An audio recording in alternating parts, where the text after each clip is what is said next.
Deixa eu começar esse vídeo te fazendo uma pergunta. Você acha que o pecado desaparece depois da conversão a Cristo?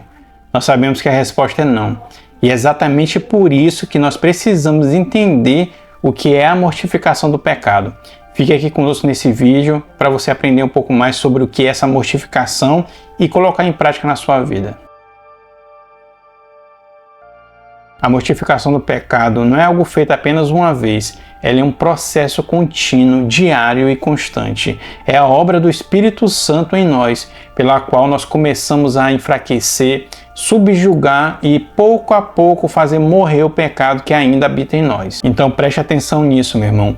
O pecado ainda está presente, mas ele não reina mais. E isso muda tudo, porque agora existe luta, agora existe resistência, agora existe uma guerra espiritual dentro de nós.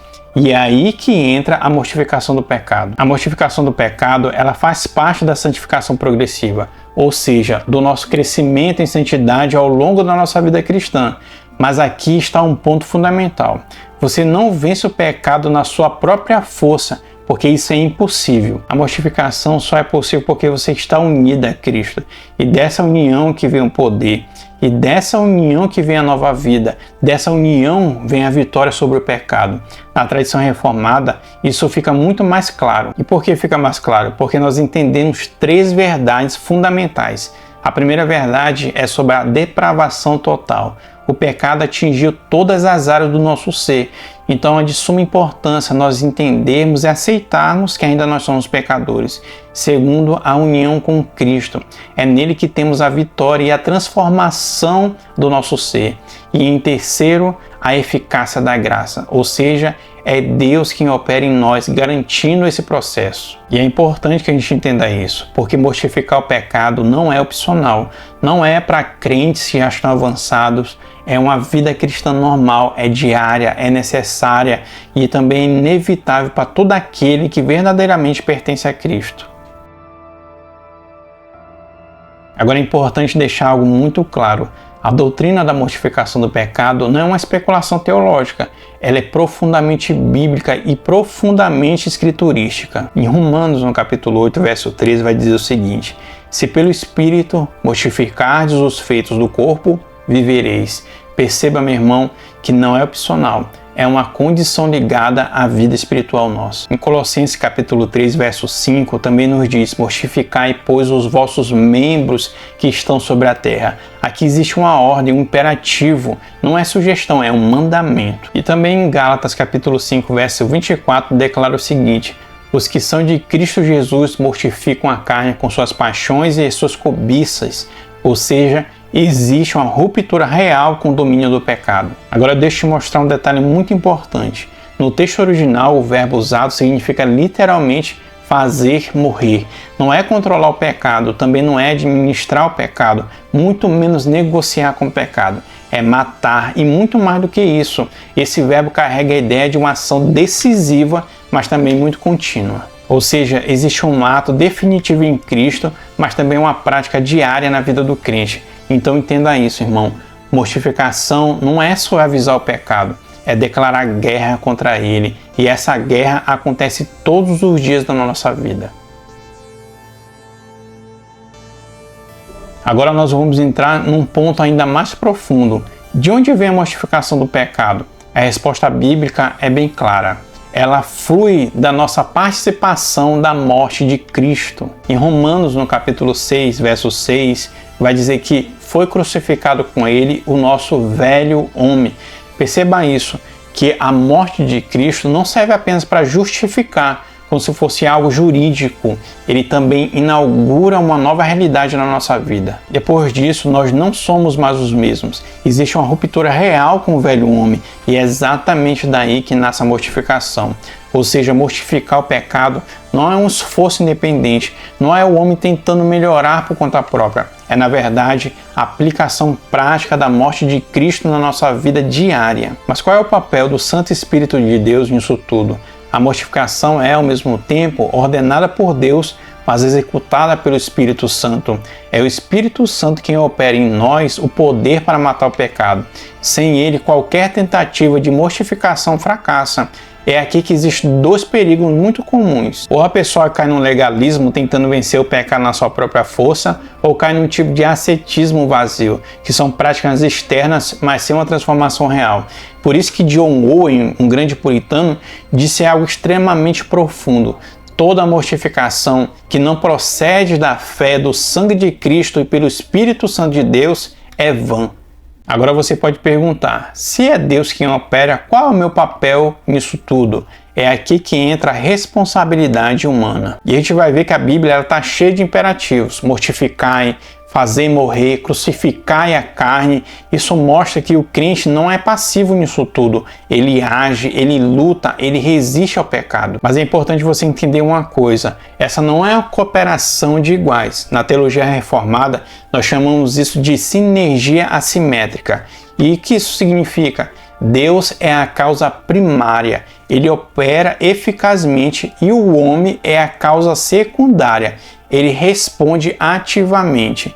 Então Deus age em nós e nós, por causa disso, também agimos. Então a mortificação é isso, dependência total de Deus, com engajamento real do crente. É Deus operando e você lutando. Agora é importante você prestar atenção nesse ponto, porque aqui muita gente acaba errando. Mortificação do pecado não é a mesma coisa que simplesmente você ficar controlando comportamentos externos. Não é uma repreensão psicológica, também não é segurar o pecado à força e muito menos ficar fingindo a santidade por fora. Isso pode até parecer espiritual, mas não é mortificação bíblica. Também não é mera conformidade moral externa, aquele tipo de vida onde a pessoa parece e aparenta uma pessoa correta por fora, mas por dentro continua dominada pelo pecado. E Jesus deixa isso muito claro. Lá em Mateus, no capítulo 5, verso 28, ele mostra que o problema não está apenas no ato, mas também no coração, no nosso pensamento.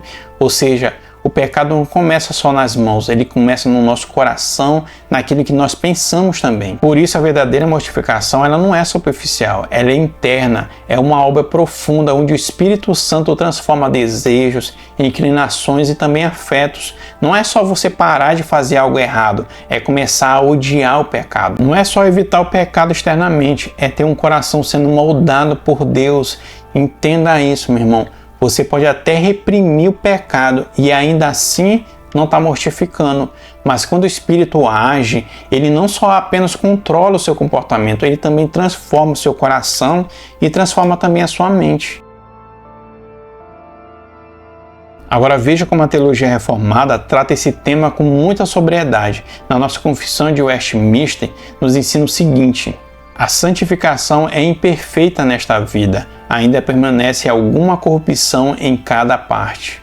Essa honestidade da confissão de fé de Westminster, ela está totalmente de acordo com as escrituras sagradas. E é muito importante a gente entender isso, porque mesmo o crente regenerado, ele ainda luta contra o pecado. Isso significa que o pecado nessa vida, ele não é totalmente erradicado, ele não desaparece por completo, mas ele é enfraquecido, ele perde o domínio, ele perde o controle absoluto. Antes você era escravo do pecado, agora você luta contra o pecado. E é importantíssimo nós entendermos isso, porque a vida cristã não é perfeição sem pecado, mas também não é acomodação com o pecado. É guerra, é conflito contínuo, é mortificação diária. O pecado ainda habita, mas já não reina. E isso define a experiência normal de todo verdadeiro cristão.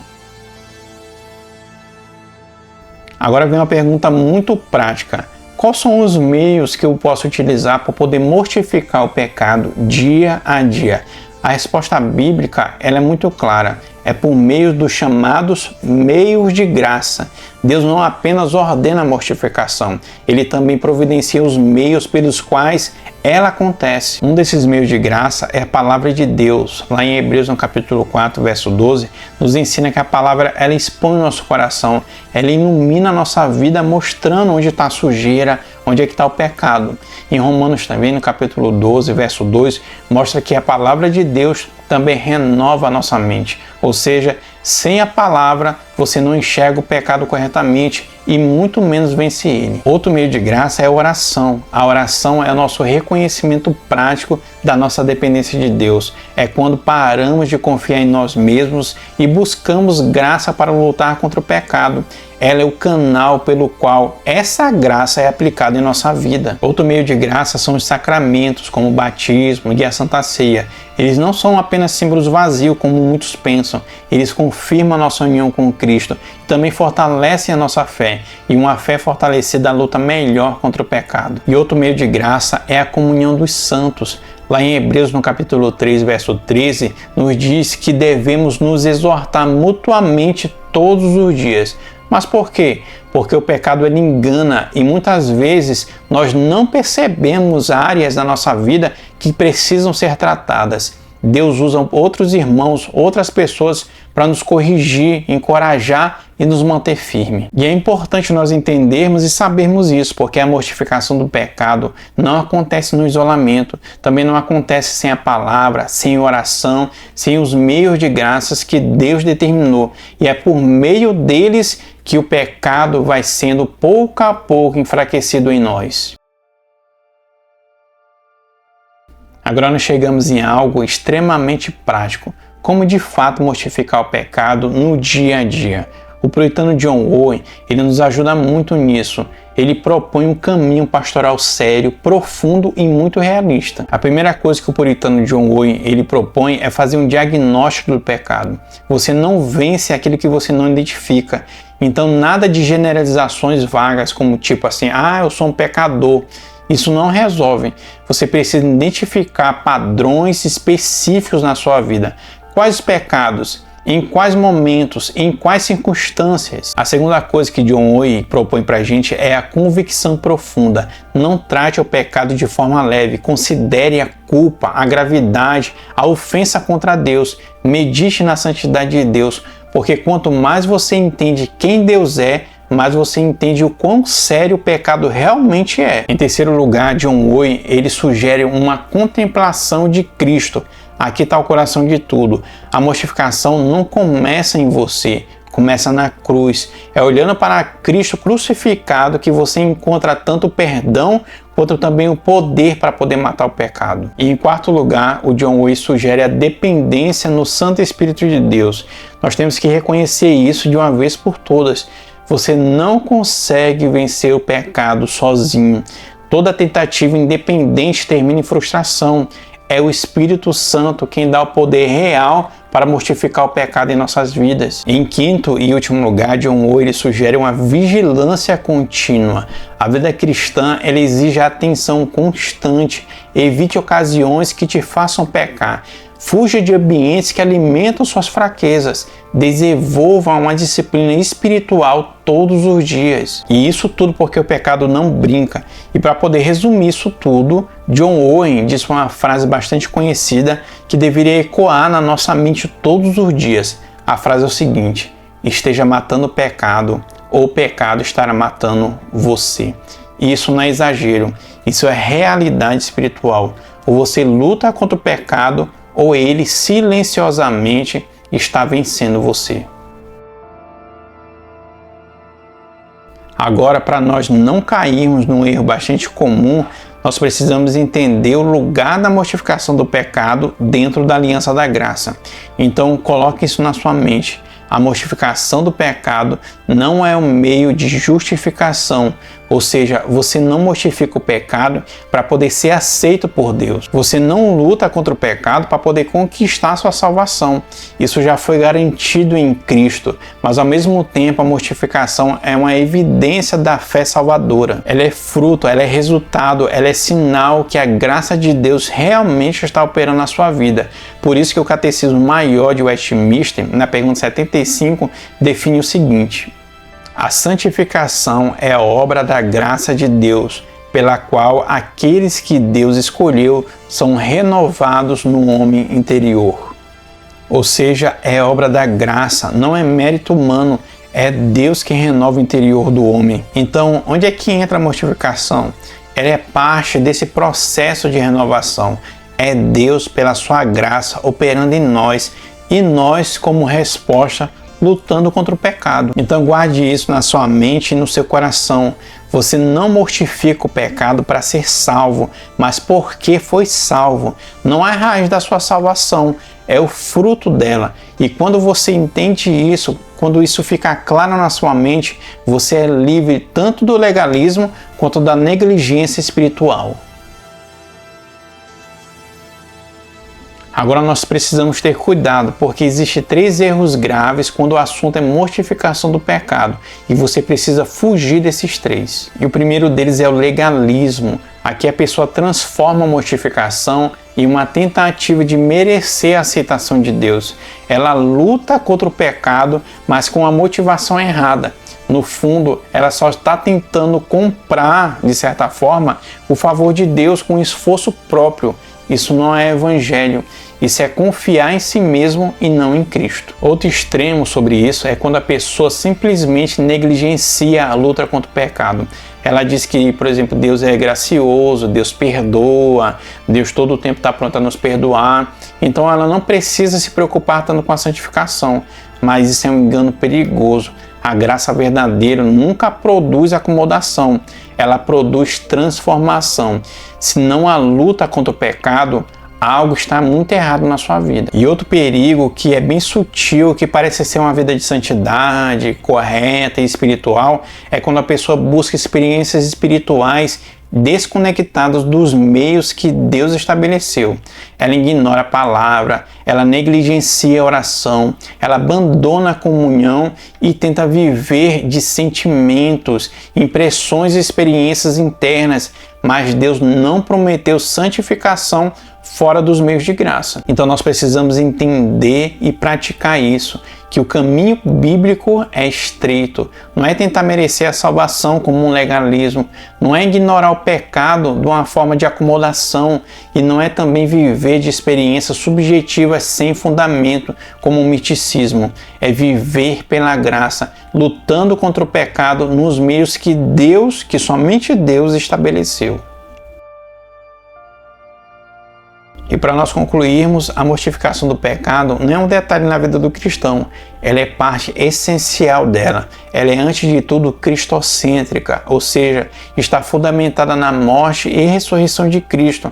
É da cruz que vem tanto o perdão quanto o poder para nós vencermos o pecado. Ela é também pneumatológica, é o Espírito Santo quem opera em nós essa obra. Sem ele, não há mortificação real. Além disso, ela é pactual, ela acontece dentro da aliança da graça, não como meio de salvação, mas como fruto da nossa salvação. A mortificação do pecado também é progressiva, nós vamos progredindo, acontece ao longo de toda a vida do cristão, dia após dia, luta após luta, crescimento após crescimento. Por isso que é necessário nós termos em mente isso todos os dias, que a mortificação do pecado não é opcional, ele é evidência necessária de um coração regenerado, onde uma nova vida, a luta contra o pecado, onde o Espírito Santo de Deus habita, a transformação. Então a pergunta final é: você está mortificando o pecado ou apenas convivendo com ele? Porque no final de tudo, essa resposta revela muito sobre a sua vida espiritual e se você realmente é um verdadeiro crente ou não.